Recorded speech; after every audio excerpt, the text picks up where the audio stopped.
Olá pessoal, estamos aqui para mais uma conversa rápida sobre mais um assunto interessante e gostaria que você curtisse o nosso canal, se inscrevesse aí, compartilha também, né? Se gostar aí, ativa o sininho aí, enfim, se inscreve no nosso canal aí, nos ajuda a divulgar, que o nosso objetivo sempre é levar uma palavra de Deus, uma palavra de fé, uma palavra que edifique, enfim, coisas boas, tá bom? E hoje eu quero falar um pouquinho aí rapidamente, né, que hoje tudo é muito rápido, não dá para a conversa ser muito longa, na verdade. Então a gente quer falar um pouquinho aí de Páscoa, tá bom? Acabamos aí de passar a Semana Santa e a Páscoa e todo ano a gente relembra das mesmas coisas. Mas este ano foi diferente, né? Devido à ameaça que está aí.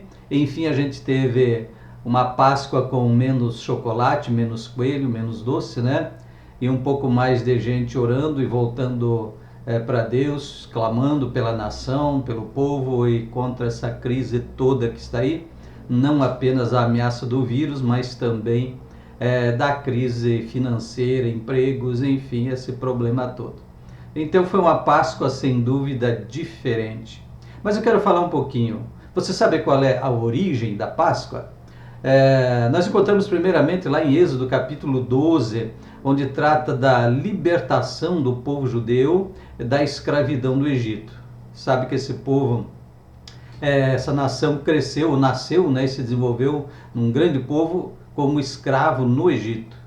E rapidamente assim, Deus então, lembrando da aliança feita desde Abraão, Isaac e Jacó, os três primeiros patriarcas, e Deus então cumpre a promessa e envia Moisés e liberta o povo. Então foi nesse processo de libertação, como uma dos últimos juízos ou pragas, como alguns dizem, sobre o Egito, foi a morte do primogênito.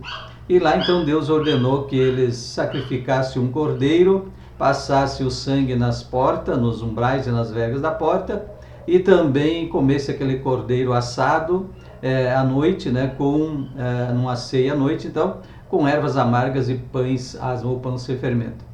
E assim eles fizeram. Então ali foi a origem da Páscoa, que significa aí passagem, né? Porque à meia-noite passou um anjo enviado de Deus para ferir de morte todo o primogênito do Egito.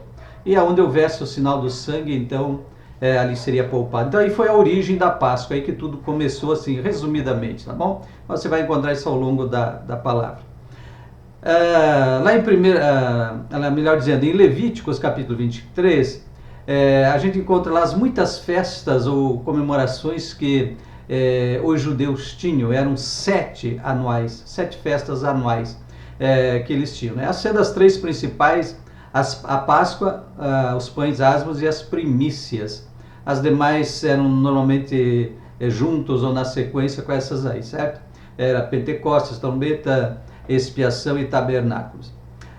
Então essas três, ou as 3 principais, então, que era a Páscoa, Pentecostes e tabernáculos, que são então assim chamada em 2 Crônicas 8 e 13.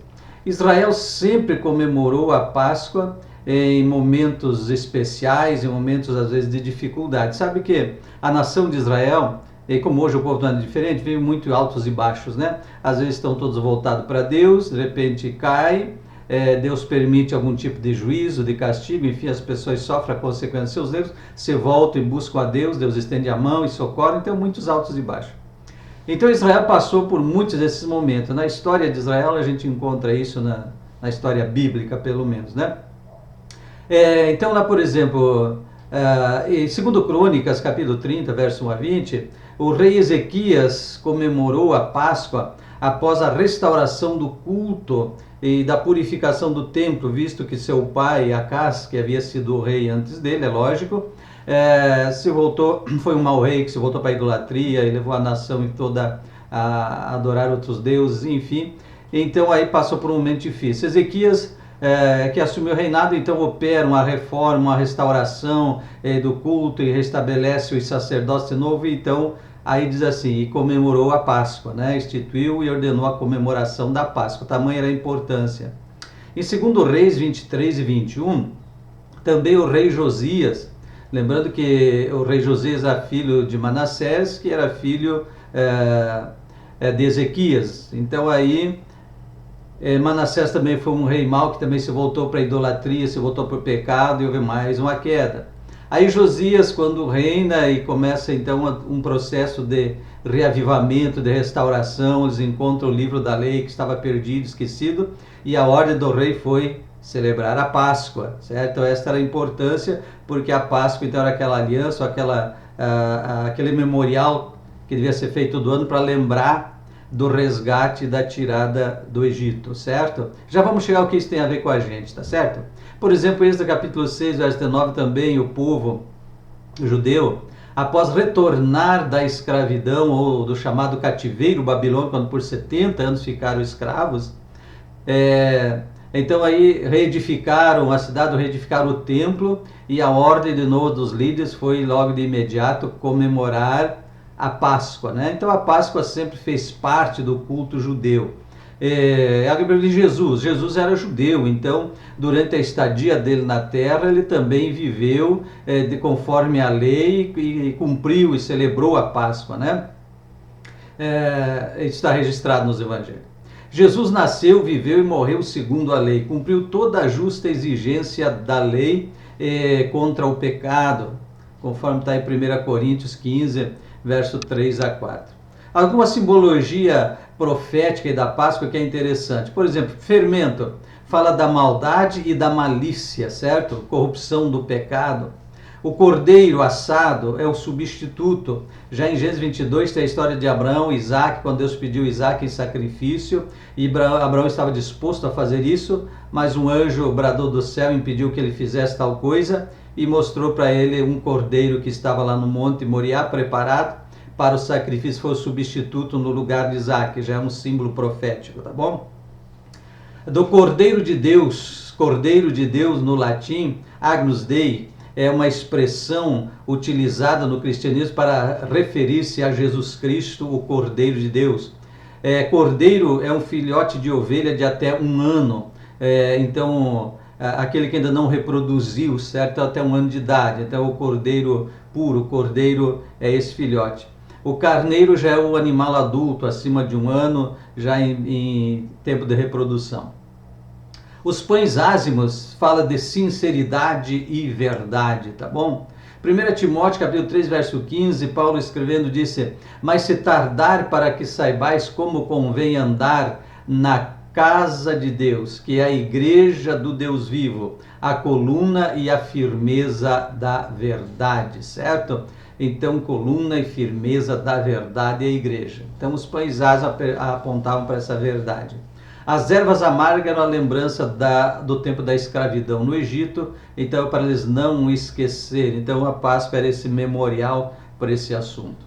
Bom, e a igreja? A igreja hoje não tem a obrigação de comemorar as festas judaicas, a Páscoa e as outras. Elas faziam parte da aliança de Deus com uma nação no Antigo Testamento, Israel. Então ela não era uma aliança com todo o povo, era uma aliança com Israel, né? Porém elas são símbolos proféticos e têm ensinamentos para a igreja que é importante a gente ver. Eu costumo dizer o seguinte: a igreja é regida pelo Novo Testamento. Então não tem como pegar e trazer coisas do Antigo Testamento literalmente e aplicar. Tem que ver e entender o sentido, o significado e o que é que foi trazido da antiga aliança para a nova aliança, visto que a antiga aliança era com uma nação e a nova aliança é com todas as nações ou todo aquele que crê no Senhor Jesus Cristo. Então na antiga aliança fazia a distinção entre a nação escolhida para a aliança, que era Israel, e todas as demais estavam fora, né? Eram considerados imundos, pecadores, rejeitados, enfim, por Israel. Já na nova aliança é diferente. A igreja, os convertidos e resgatados por Cristo, não tem limite de língua, nação, raça, enfim, cultura, é para todos, né? Então só faz distinção entre o que crê e o que não crê. Tá bom, gente? Então eu digo assim, a igreja é regida pelo Novo Testamento, tá bom? Então estas simbologias do Antigo Testamento têm um significado profético, isso é muito importante. Veja bem, Romanos 15:4 diz: porque tudo que dantes foi escrito, para nosso ensino foi escrito. Então precisamos ver o que tinha lá e que foi trazido para o Novo Testamento. Colossenses capítulo 2, versos 16 e 17 diz: dias de festas ou de lua nova ou dos sábados, que são sombra das coisas futuras. Olha esse destaque: são sombras das coisas futuras, mas o corpo é de Cristo.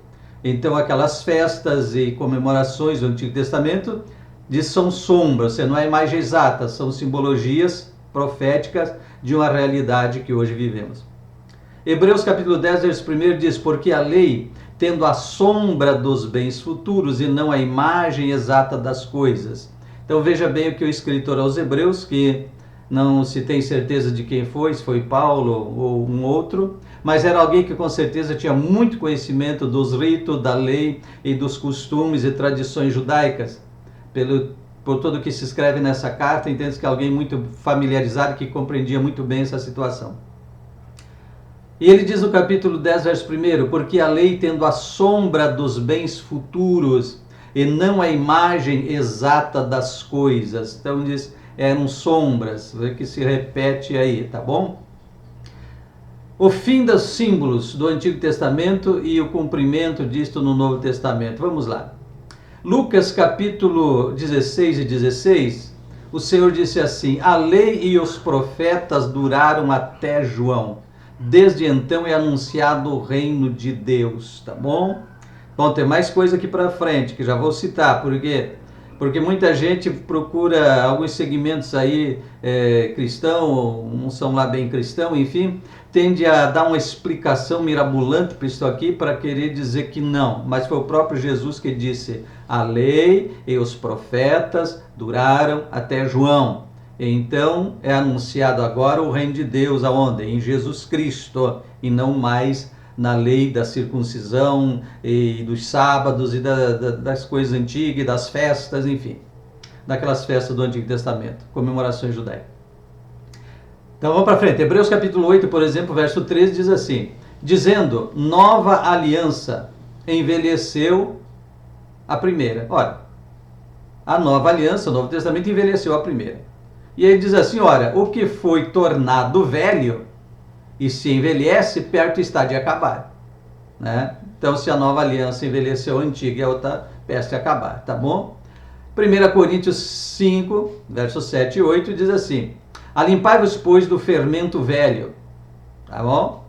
E para que sejais uma nova massa, assim como estáis sem fermento. Porque Cristo, nossa Páscoa, foi crucificado por nós. Por isso façamos festa, não com o fermento velho, nem com o fermento da maldade e da malícia, mas com os ázimos da sinceridade e da verdade. Então veja bem que aqui uma simbologia, né, toda especial que ele vai falando. Porque, segundo os escritos de Paulo, por exemplo, aos Gálatas, nos fala muito bem que a antiga aliança, ou a lei, serviu de aio para conduzir nós a Cristo. Paulo foi um dos que mais lutou contra os chamados judaizantes, aqueles que queriam trazer as leis e tradições judaicas para dentro da igreja, do cristianismo.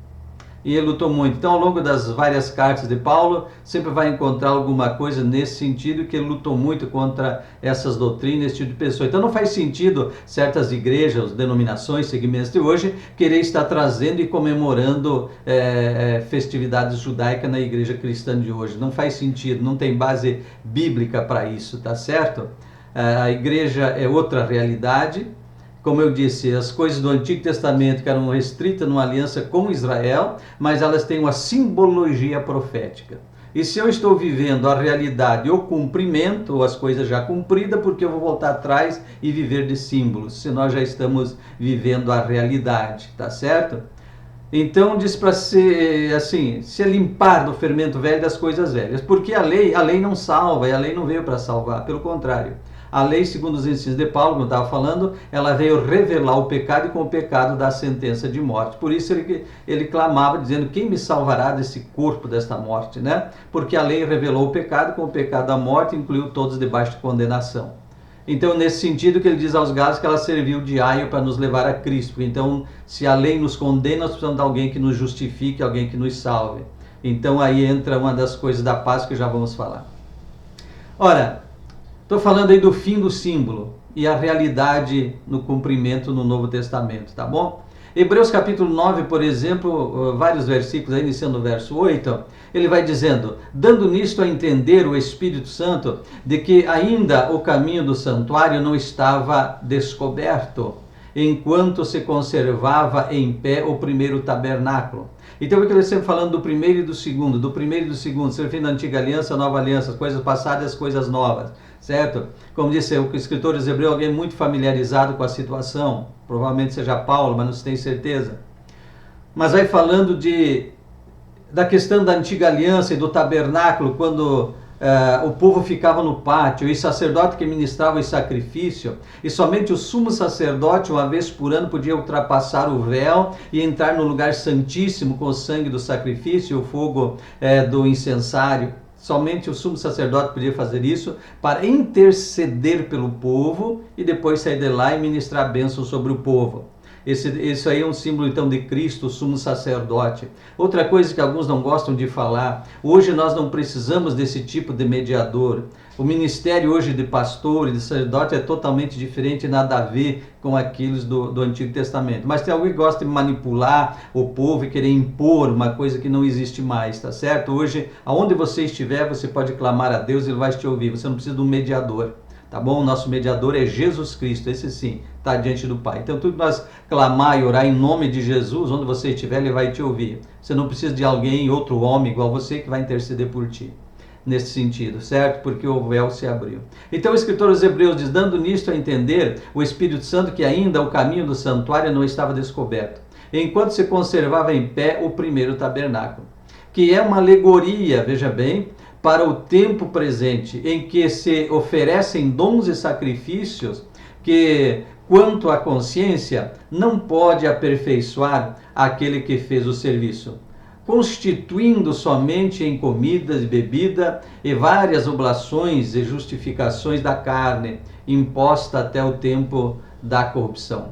Mas vindo Cristo, sumo sacerdote dos bens futuros, por um maior e mais perfeito tabernáculo, não feito por mãos humanas, isto é, não desta criação, nem por sangue de bodes e de bezerros, mas por seu próprio sangue, ele entrou uma vez no santuário, havendo efetuado uma eterna redenção. Porque, segundo dos outros, porque se o sangue de outros de animais, touros e bodes, enfim, e a cinza de um novilho, asparzidos sobre os imundos, os santifica, quanto à purificação da carne, tá bom? Mas quanto mais o sangue de Cristo, que pelo Espírito Eterno se ofereceu a si mesmo, imaculado a Deus, purificará as nossas consciências das obras mortas para servir ao Deus vivo. E por isso é um mediador de um Novo Testamento. Então veja bem, o Antigo Testamento aplacava ou apaziguava no sentido carnal, temporariamente.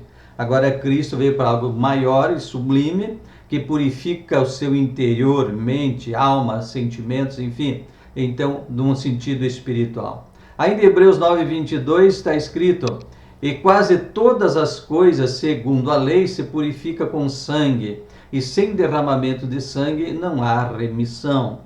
Então, por isso que aquele cordeiro lá foi sacrificado, é um símbolo profético de Jesus Cristo. Olha, Jesus celebrou com os discípulos a última Páscoa e instituiu a Santa Ceia. Então, alguns dizem assim, a última ceia. Não foi a última ceia, foi a última Páscoa.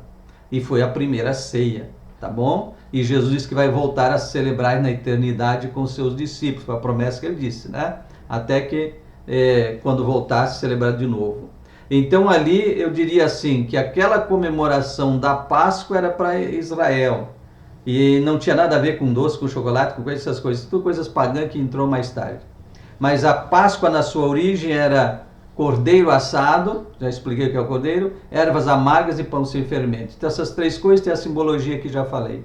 Mas o cordeiro aí simboliza Jesus Cristo, tá bom? Simboliza Jesus Cristo. Então quando Cristo ali na ceia chamou seus discípulos e comemorou. E aí veja bem, não tinha essas coisas. Ele tomou o pão e disse: este é o meu corpo que é dado por vós. Tomou o cálice de vinho e disse: esse é o meu sangue. E disse: façam isso até que eu volte, né? Façam isso sempre em memória de mim. E aí então é que a igreja cristã comemora, cada um de uma maneira, mas segue este princípio, tá bom?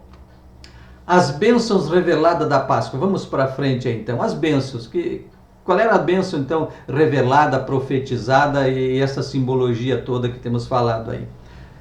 Primeiro, a graça salvadora de Deus.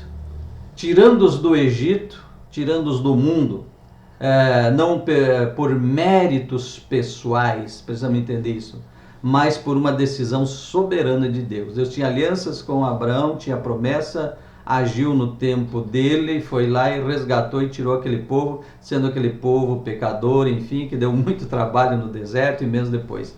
Enfim, então revela a graça salvadora. Então a mesma coisa Jesus Cristo, nós feito inimigos de Deus, perdidos no pecado em tudo, Ele nos amou primeiro, enviou seu Filho, que foi o Cordeiro Pascual que sacrificou por nós, entregou a vida por nós. Então é a graça salvadora revelada. O propósito do sangue é salvar o primogênito, pecador, certo? Os pecadores. Simboliza também... simbolizado também noutra passagem de Josué capítulo 2, que é a história de Raabe, que ela pediu para ser salva, eles deixaram um fio de escarlata, que ela devia manter aquele fio na janela sempre, né? É a cor do sangue, tá bom? Essa cor. Então aí ficou simbolizado aí o sangue da remissão, do resgate, tá? Então é o propósito do sangue. Então foi preciso o cordeiro ser sacrificado. Então o cordeiro era... do sacrifício, um substituto, alguém que morreu em nosso lugar, assim como na história de Isaac que falei antes, lá de Gênesis 22, quando o anjo impediu que Abraão sacrificasse Isaac e apresentou um cordeiro que lá estava amarrado, pronto para substituir Isaac. E assim também no Egito, o cordeiro foi o substituto dos primogênitos de Israel. Então, dos primogênitos de Israel ninguém morreu, só os primogênitos de todo o Egito pereceram naquela noite.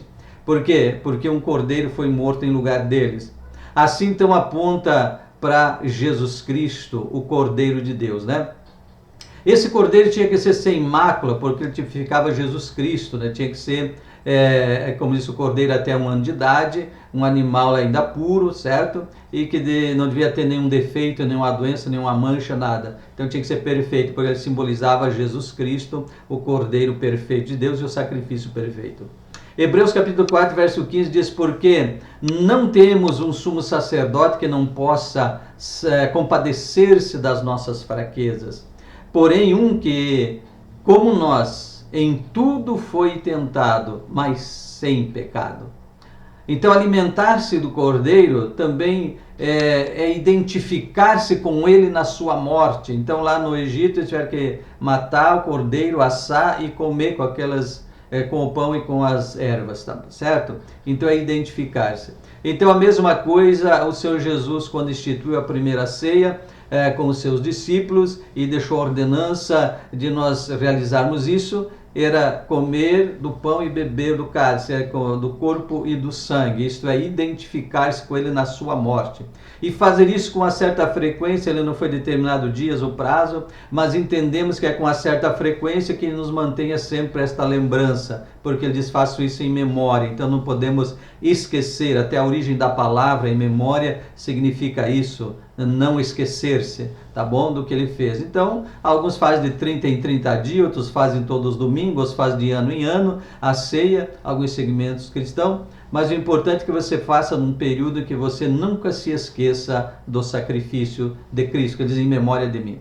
A aspersão do sangue, lá quando mataram o cordeiro, tinha que passar o sangue na vega da porta em cima e no umbral nas laterais, né, nos umbrais da porta. A marca do sangue, passar o sangue. Então essa aspersão de sangue é fé e obediência. Então é a fé e a obediência que opera o livramento. Então, como eles tiveram fé e obedeceram aquela ordem que Moisés deu, eles foram livres. E assim também cabe a nós hoje, ter fé e obediência na obra redentora de Cristo na cruz, para a gente ter essa vitória. Então a Páscoa nos ensina algumas coisas interessantes. nos ensina sobre amor, tá bom? 1 Coríntios 13, verso 4 a 7, enfim, aí fala sobre o amor. E diz que o amor é sofredor, é benigno, ele não suspeita mal, ele tudo crê, tudo suporta, tudo espera, enfim, tem uma longa lista aí em 1 Coríntios 13 sobre o amor. Então a Páscoa nos mostra primeiro o amor. Cristo nos amou, sendo nossos pecadores, segundo as próprias palavras, e entregou-se por nós, enfim, então é a maior obra, o maior gesto de amor. É este substituto que foi à cruz em nosso lugar, entregou a vida por nós, para nos livrar da morte e nos dar vida eterna. A outra lição também é justiça e justificação, certo? Então, uma vez que alguém pagou o preço, morreu, em lugar de alguém, o outro não precisava morrer. Foi isso que aconteceu na Páscoa. É isso que aconteceu então quando Cristo entregou a vida por nós, o primogênito do Pai, o unigênito Filho de Deus, deu a vida, então nós estamos livres, certo? Assim como o primogênito pertence ao Senhor, por causa que o Senhor feriu os primogênitos do Egito e morreram, né? Os primogênitos do Egito. Então, para salvar o povo judeu, os primogênitos judeus, então precisava igual que alguém morresse, né? Porque seria justo ferir um e não ferir o outro. Então houve um substituto entre os judeus, certo? Do primogênito. Então isto fala de justiça. Deus é justo, não poderia punir uns e deixar outros, né? Mas alguém pagou o preço. Então a justiça de Deus também se manifesta hoje da mesma forma. Diz que a lei colocou todos debaixo do pecado, emparelhou todos debaixo da condenação. Mas o que faz a diferença hoje? Quem aceita o substituto? Quem? Jesus Cristo, que foi na cruz por nós. Quem aceita esse substituto, como o povo lá do Egito, o judeu lá do Egito, estão livres, tá certo? Isso é justiça. Não pode ter dois pesos e duas medidas, senão não seria justiça. Por isso que a Bíblia diz que a nossa justiça, a justiça dos homens, é como trapos de imundícia diante dele, porque a nossa justiça é parcial, é imperfeita, né, cheia de falhas, enfim. Está aí a prova no dia a dia, né? Mas a justiça de Deus é perfeita. Bom, a Páscoa também fala de comunhão, isto é, na ceia, tá bom? Isso é muito interessante, porque no momento em que houve esse sacrifício, houve uma reconciliação. Então, por isso que Cristo veio trazer esse ministério, Paulo fala, e outras palavras, do ministério da reconciliação, disse o apóstolo Paulo, que nos foi confiado. Ou seja, então Cristo veio operar uma reconciliação. Então a Páscoa também fala de comunhão, refeição junto, fala de comunhão, tá bom? Porque a ceia é a última refeição da noite, né? Então isso é a ceia. Atos dos Apóstolos, 2,46, diz: e perseveravam unânimes todos, aqui já falando da igreja, né? É lógico. E perseveravam unânimes todos os dias no templo, no partir do pão e em casa, comiam juntos com alegria e singeleza de coração, né? Então eles estavam com essa simplicidade, estavam sempre juntos, era a comunhão, tá certo? Ainda em 1 Coríntios, capítulo 10, verso 16, diz: não é verdade que o cálice da bênção que abençoamos é a comunhão do sangue de Cristo? Acaso o pão que partimos não é a nossa participação no corpo de Cristo? Então a Páscoa, né, que para a igreja passou a ser a ceia, vamos dizer assim, ela fala de comunhão. Comunhão, corpo de Cristo, que é a igreja na terra, e com isto comunhão com o Pai. E como eu digo sempre, é impossível dizer que tem comunhão com Deus se não tem comunhão com o corpo de Cristo que está na terra, que se chama igreja. Seria uma incoerência muito grande alguém dizer: eu estou bem, eu tenho comunhão com Deus, estou muito bem com Deus, e não tem comunhão com a igreja na terra. A igreja na terra é chamada de corpo de Cristo na terra. Como alguém pode dizer que tem comunhão com Deus se não tem comunhão com o Filho, corpo do Filho na terra? Seria impossível, visto que o Pai, Filho e Espírito Santo são três pessoas, ao mesmo tempo um único Deus, tá certo? Então seria estar dividido, como Paulo diz aos Coríntios, estaria Cristo dividido? Não tem como. Então por isso que precisamos entender e respeitar cada segmento cristão, cada denominação, enfim, que são fiéis, é claro. Agora, quando encontramos heresias, gentes com heresias, segmentos heréticos, tem que apontar e tem que dizer: tal coisa está errada, certo? Senão a gente é conivente também com as coisas, tá bom? Páscoa também fala então da remissão, mas fostes resgatado pelo precioso sangue de Cristo, como de cordeiro sem mácula ou defeito algum. 1 Pedro 1:19. Então, é que nós fomos resgatados. Então, Páscoa está falando de remissão, está falando de resgate, está falando de justiça e justificação, está falando de comunhão, está falando da maior obra de amor. Então, esta é a realidade dos fatos em Cristo no Novo Testamento, realidade da igreja, tá bom? Então, por isso não faz sentido vivermos a simbologia do Antigo Testamento, ainda mais da forma pagã que é apresentada hoje, com coelhos, chocolates e ovo e tantas essas coisas, né? Que virou meramente comercial com tradições pagãs. Né? Então não tem nada a ver. Bem como outras festas judaicas que vários segmentos chamados modernos, gospel e outras coisas aí, church de hoje, tá certo? Estão trazendo e querendo viver hoje, trazer para dentro da igreja a prática das outras festas judaicas. Eu falei lá no começo que são 7 festas judaicas, né, que eles comemoravam durante o ano. E essas 3 eram as mais importantes. E hoje falando da Páscoa. Tá bom, gente? Então, nós vivemos hoje a realidade já cumprida em Cristo e não precisamos viver ainda praticando os símbolos. Visto que a aliança antiga, como falei antes, foi exclusivamente com uma nação e a nova aliança não tem limite de raça, de nação, de língua, de tribo, mas é para todos os que crê. Ela é mais ampla, perfeita, sublime, em todo o seu sentido. Estude a carta aos Hebreus, você vai ver que essa é uma aliança e um sacerdócio perfeito e sublime, melhor e maior em todo sentido, tá bom? Porque é o cumprimento e não mais a simbologia. Que Deus abençoe, espero ter sido útil. Gostou? Compartilhe, se inscreve no nosso canal, compartilhe e passe adiante. Até uma próxima, que Deus abençoe em Cristo Jesus.